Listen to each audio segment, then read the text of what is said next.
Hello everyone, welcome back my blog channel. और सुबह हो गई है और आज सबसे बड़ी बात क्या हुई है मैं आपको बताती हूँ। पहले एक बार आज हमको बिस्तरों में ही आराम से चाय मिली है और ये चाय बनाई है किसने, आप एक बार देखिए, हमारे हस्बैंड ने। क्योंकि आज संडे का दिन है। संडे के दिन अधिकतर यही होता है कि मैं कोशिश करती हूँ कि मुझे चाय नहीं बनानी पड़े।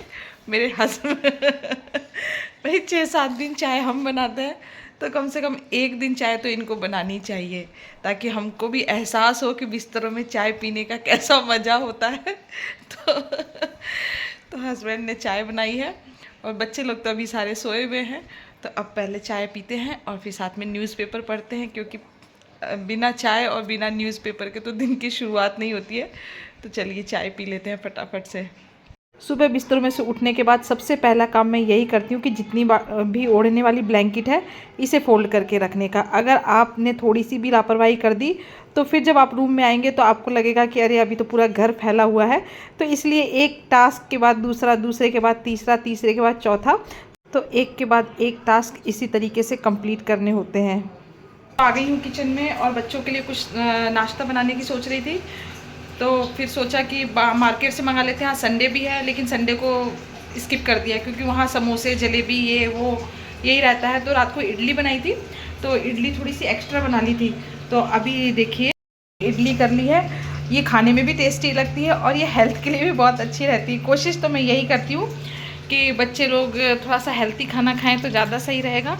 और दे दिया है इन लोगों को और ये लोग अपना लगे हुए हैं खाने में। कैसी बनी है? बहुत अच्छी। खाई क्या? अभी तक तो आपने एक बार भी नहीं खाई। नहीं, मैंने खाई है, एक बाइट खाया। हेलो कर दो, हेलो कर दो। हेलो। हेलो। अच्छा। ठीक है, ठीक है। नमक वगैरह सब कुछ सही है? बना दो यार। हाँ हाँ, बना रहे बना रहे। रुद्राक्ष, आपको कैसी लग रही है बाबू? अच्छी लग रही है? नमक वगैरह सही है? तो सभी लोगों को दे दी है। अब जा रही हूँ, थोड़ा सा मैं भी खाऊंगी और हस्बैंड के लिए भी निकाल दिया है। और लगे हाथ तो थोड़ा सा बनाना शेक भी बनाऊंगी बच्चों के लिए, क्योंकि ये थोड़ी सी सूखी सूखी सी लगती है। तो बनाना शेक बनाऊंगी। तो ब्लॉग में कंटिन्यू बने रहिए और देखते हैं कि आज और दिन में क्या क्या रहता है, दिन का क्या शेड्यूल रहता है। तो बना लिया है बनाना शेक और सबसे पहले देंगे इन लोगों को, क्योंकि इनको थोड़ा सा बाहर जाना है, हस्बैंड को। आज बिना आइसक्रीम के बनाया है। उस दिन तो आइसक्रीम डाली थी, लेकिन आज विदाउट आइसक्रीम के है। लेकिन फिर भी बहुत अच्छा लगता है, टेस्टी लगता है पीने में।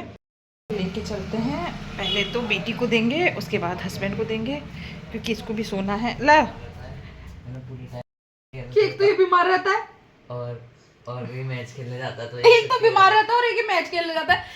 तो दोपहर के बज गए हैं 3 और सारा काम लगभग करके फ्री हो गई हूँ। कपड़े वगैरह धो लिए हैं, सूखने के लिए डाल दिए हैं। और आज क्या हुआ कि जैसे ही खाना बनाने के लिए किचन में जाने लग गई, तो वैसे ही कोई मिलने वाले आ गए। अब वो मिलने वाले थोड़े दूर से आए थे, तो अब उनको भी टाइम देना ज़रूरी है, क्योंकि भाभी भी नहीं थी।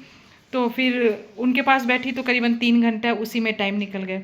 तो जब वो चले गए उसके बाद फिर फटाफट से, अब खाना भी नहीं बनाया था, भतीजे भी भूखे थे, बेटे को भी भूख लग रही थी, मुझे खुद को भूख लग रही थी बच्चों के साथ। तो फिर इंस्टेंट में फटाफट मैंने क्या किया कि मैंने तो कपड़े धोए और बेटे को बोला कि बोले तुम फटाफट से मैगी बना लो। तो अब बना ली है। इसलिए मैं तो ज़्यादा मैगी ही खाना पसंद करती हूँ। खाना तो मैं ऐसे बहुत कम पसंद करती हूँ मैगी, अधिकतर तो मैं घर का ही खाना खाती हूँ। लेकिन आज भूख लग रही थी और टाइम भी इतना नहीं था, क्योंकि टाइम भी बहुत लेट हो गया है। तो अब मैगी खाते हैं और उसके बाद आपसे बात करते हैं। मैगी, और आयुष ने तो खा भी ली है मैगी, और बस अब मैगी खाएंगे।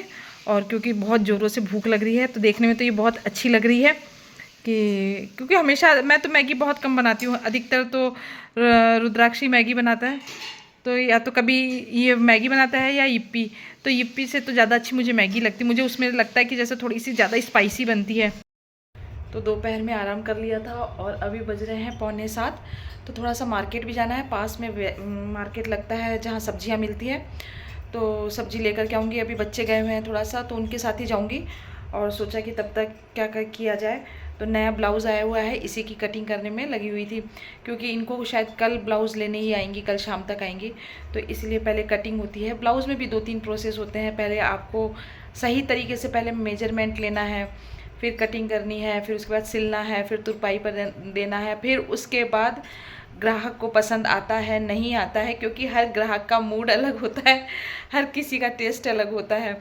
कुछ लोग कुछ कमी निकालते हैं कुछ, लेकिन आज तक टचवुड ऐसा कभी नहीं हुआ है कि मेरे को आज सिलाई करते लगभग 20 साल हो गए हैं, लेकिन आज तक भगवान की इतनी मेहरबानी रही है कि कभी किसी ग्राहक से बहुत ज़्यादा मतलब लड़ाई झगड़ा या किसी तरीके का नहीं। तो मेन तो औरत ये प्रोफेशन वाला है, जो ब्लाउज़ का काम है ये औरतों का काम है, और औरतें इतनी जल्दी लड़ाई करने लगती हैं कि आप सोच नहीं सकते हैं। और जो लोग जानते होंगे उन्हें तो पता होगा लेडीज़ों का नेचर, लेकिन आज तक ऐसा कभी नहीं हुआ है। करीब करीब जिनको भी सिल करके दिया है सभी लोगों को पसंद आया है, और इसीलिए शायद काम की भगवान की दया से कमी भी नहीं रहती है। मतलब कुछ नहीं है, आते रहते हैं जाते रहते हैं, ब्लाउज़ लोग देख करके जाते हैं, फिर ले जाते हैं, फिर नए ब्लाउज़ आ जाते हैं, फिर दे जाते हैं, यही सब चलता रहता है। तो देखिए कौन सा ब्लाउज़ सिल रही हूँ, ब्लाउज़ है, और देखिए इसमें बताया था ना आपको एक साड़ी में फॉल लगाई थी कल, ये इसका वर्क है इस तरीके से। मोबाइल में तो इतना अच्छा नहीं लग रहा है, लेकिन ऐसे देखेंगे ना तो ऐसे बहुत सुंदर वर्क है इसका। तो ये पीछे वाला पार्ट तो मैंने इसको काट दिया है, इस तरीके से काट करके इसे अलग रख लिया है। और ये अस्तर वाला ब्लाउज़ है, तो इसमें थोड़ा सा दिक्कत आ रही थी, इसलिए इसको काटने में थोड़ा टाइम लग रहा है। तो सोचा क्यों ना आपको भी बताऊं कि किस तरीके से ये काटा जाता है और किस तरीके से बनता है। तो चलिए इसे फटाफट से काट करके तैयार कर लेते हैं, फिर मैं आपके साथ वापस जुड़ती हूँ। तो ब्लाउज़ की कटिंग वगैरह करके आ गई हूँ अब खाना बनाने की तैयारी में। तो आज खाने में बनाएंगे भिंडी। आज बच्चों की फरमाइश है कि आज दाल चावल और भिंडी का भुजिया बनाना है, तो भिंडी की भुजिया बनाऊंगी और साथ में ही आलू का भुजिया भी बनाऊंगी। और भिंडी काटते काटते मैच भी देख रही थी, तो आज का जो मैच आ रहा है वो बहुत ही इंटरेस्टिंग है, तो सोचा कि एक साथ दो काम कर लिए जाए तो ज़्यादा अच्छा रहेगा। तो इसी के साथ अब मिलते हैं कल के ब्लॉग में। कल एक नए ब्लॉग के साथ शुरुआत करेंगे। Take care, bye bye.